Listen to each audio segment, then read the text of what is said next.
আসসালামু আলাইকুম রহমতুল্লাহ। ইসলাম শান্তির ধর্ম। ইসলাম কখনোই অরাজকতা এবং অশান্তির ধর্ম না। আল্লাহর কাছে ইসলামই একমাত্র মনোনীত দিন এবং ধর্ম। আল্লাহ তাআলা বলেন, ইন্নাদ দীনা ইনদাল্লাহিল ইসলাম। ইসলামই একমাত্র আমার কাছে মনোনীত ধর্ম, ইসলামই একমাত্র আমার মনোনীত ধর্ম। সুতরাং আল্লাহ তাআলার মনোনীত ধর্ম কখনো অশান্তির ধর্ম হতে পারে না। যারা ইসলামকে তাদের রাষ্ট্র ধর্ম থেকে বাদ দিতে চায় তারা কখনো ইসলামের বন্ধু হতে পারে না, মুসলমানদের বন্ধু হতে পারে না। তারা মুসলমানের শত্রু, তারা ইসলামের শত্রু। পৃথিবীতে আপনার মতো এরকম শক্তিমান শক্তিধর মানুষ, আপনার চেয়েও অধিক শক্তিশালী মানুষ পৃথিবীতে এসেছিলেন।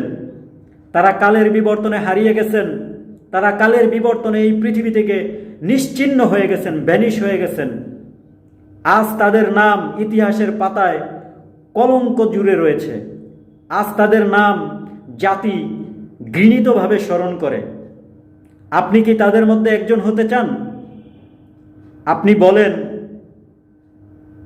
ইসলামকে রাষ্ট্রধর্ম থেকে বাদ দিতে প্রচেষ্টা চালাবেন, সংসদে এটা নিয়ে কথা তুলবেন। আপনি একজন বাংলাদেশের প্রতিমন্ত্রী, আপনি কি সুস্থ মস্তিষ্ক সম্পন্ন একজন মানুষ? আমার মনে হয় না যে আপনি একজন সুস্থ মস্তিষ্ক সম্পন্ন মানুষ। যে ব্যক্তি মুসলমান সে কখনো ইসলামকে তার রাষ্ট্রধর্ম থেকে বাদ দিতে চাইবে না। যে ব্যক্তি ইসলামকে তার রাষ্ট্রধর্ম, যে ব্যক্তি ইসলামকে তার নিজের জীবন থেকে সরিয়ে দিতে চায়, যে ব্যক্তি ইসলামকে অস্বীকার করে, স্বীকার করে না, সে কখনো ইসলামের ছায়াতলে থাকতে পারে না। সে ইসলামের পতাকাতল থেকে বেরিয়ে যায়, আর তাকে বলা হয় মুরতাদ। ইসলামের পতাকাতলে তো সেই ব্যক্তি থাকবে যে ব্যক্তি ইসলামের প্রতিটি কার্যকে মেনে নিবে এবং নিজের অন্তরে তা গেঁথে নিবে এবং ইসলামের প্রত্যেকটা কাজ সে স্বীকার করবে, আনুগত্য বৎসতা স্বীকার করবে। শুধুমাত্র মুসলিম ঘরে জন্ম নিলেই মুসলমান হওয়া যায় না। প্রতিমন্ত্রী সাহেব, চৌধুরী বংশে জন্মগ্রহণ করলে চৌধুরী হওয়া যায়, কিন্তু মুসলমান ঘরে জন্ম নিলেই মুসলমান হওয়া যায় না। মুসলমান হওয়ার জন্য শর্ত আছে। মুসলমান হতে হলে এক আল্লাহ তাআলার প্রতি ঈমান আনতে হবে, এক আল্লাহ তাআলাকে বিশ্বাস করতে হবে, ইসলামকে বিশ্বাস করতে হবে, কোরআনকে বিশ্বাস করতে হবে, ফেরেশতাগণকে বিশ্বাস করতে হবে, আল্লাহর রাসূলদের কিতাবের প্রতি ঈমান আনতে হবে এবং প্রত্যেকটা কাজকে তার নিজের জীবনে কার্যে পরিণত করতে হবে।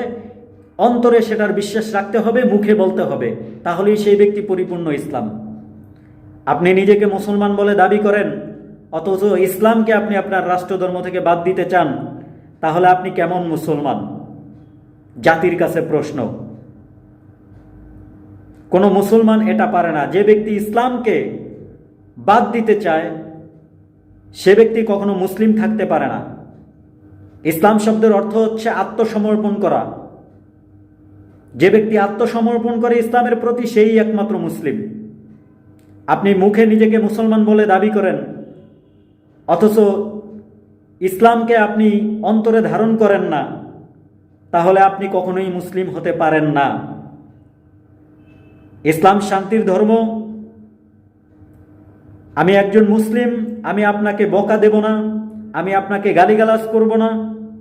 আমি সর্বপ্রথম আমার সেই একক সত্তার প্রতি, আমার সেই রবের প্রতি যিনি এই পৃথিবী সৃষ্টি করেছেন, আমি সেই সর্বশক্তিমান আল্লাহ তাআলার কাছে সর্বপ্রথম প্রার্থনা করব, আল্লাহ তাআলা যেন আপনাকে হেদায়েত নসিব করেন। আর যদি আপনার কপালে হেদায়েত না থাকে, তাহলে আল্লাহ তাআলা যেন এই পৃথিবীতে যারা আরো আগে ইসলামকে সমূলে ধ্বংস করতে চেয়েছিলেন, ফিরআউন, হামান, কারুন, নমরুদ, আবু জাহেল, এই ধরনের লোকদের মতো আপনাকেও আল্লাহ তাআলা ধ্বংস করে দিক। ইসলাম আছে, ইসলাম থাকবে। যে দেশ 95% মুসলমানের দেশ, সে দেশের রাষ্ট্রধর্ম ইসলাম থাকবে না, এটা কশ্চিনকালেও হতে পারে না। এটা কশ্চিনকালেও মেনে নেওয়া যাবে না।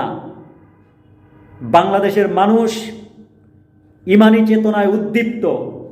দেখেন নাই কুমিল্লাতে যে মূর্তির পায়ের নিচে কোরআন রাখছে, কত মানুষ জীবন বাজি রেখে তারা অন্যায়ের বিরুদ্ধে রুখে দাঁড়িয়েছে।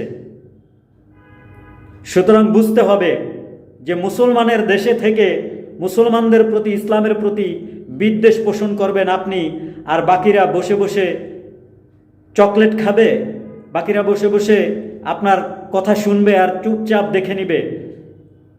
এটা সেই বাংলাদেশ না। আপনার যতই ক্ষমতা থাকুক, আপনি যতই ক্ষমতাধর হন, আপনার ক্ষমতাকে 1 সেকেন্ডের মধ্যে বিলুপ্ত করার অধিকার আমার আল্লাহ তাআলা রাখেন। আশা করি আপনি নিজেকে শুধরে নেবেন।